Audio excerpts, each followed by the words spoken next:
Welcome, Maria. Thank Bienvenida. you. Pam Bondi has Muchísimas gracias. Thank you very much. Of course. Pam Bondi has a $50 million reward for information leading to Nicolas Maduro's arrest. What does that amount tell you, and what do you expect to happen now that the Trump administration has done this?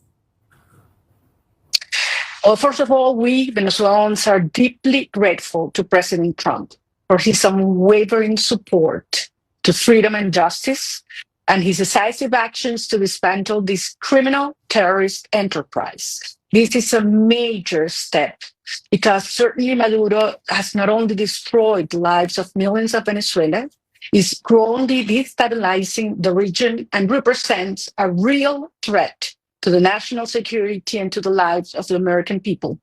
So this is a clear signal that has already reached Maduro and the few top brass individuals that still support him and are robbing Venezuela and pretend to stay by force illegitimately in government. But the days are counted, undoubtedly. So what do you expect to happen? I mean, so we see the walls are closing in. Is he going to flee? Is he going to go into hiding? Is he going to make a deal? What do you think his next move is?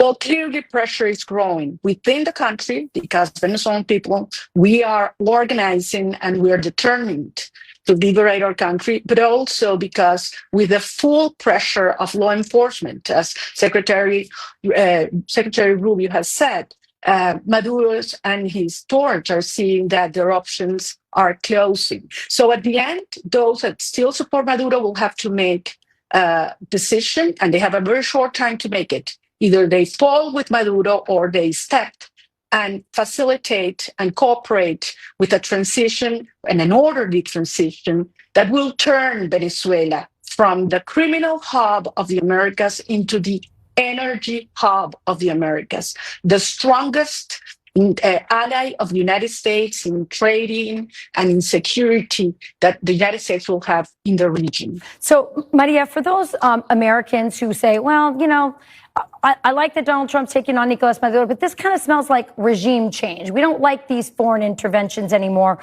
What would you say to them quickly?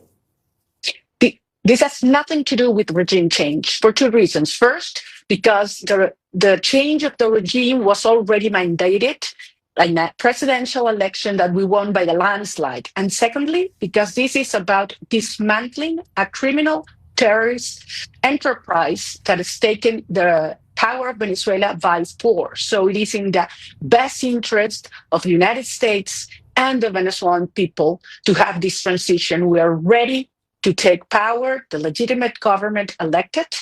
Venezuela will move orderly and peacefully to the transition. And we will see, Rachel, millions of Venezuelans coming back home, including more than 500,000 that live in the United States and want to come back to rebuild our country and reunite our families.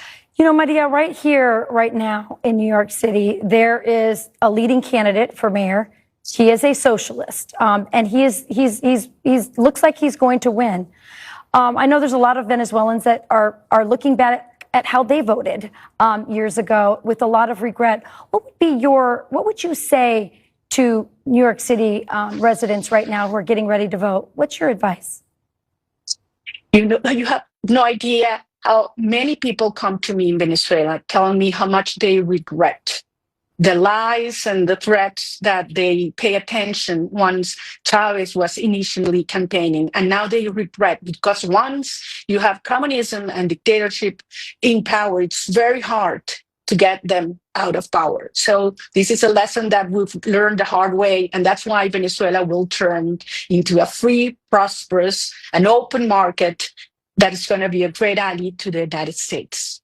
Last question very quickly, Maria.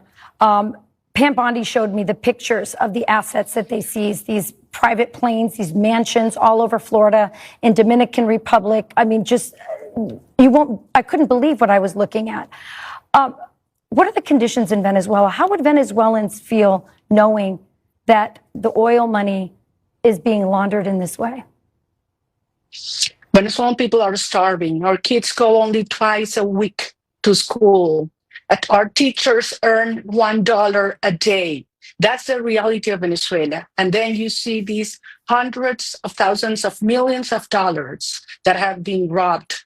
So we need to change this, and we know that we count with the support of President Trump. Venezuela will be free.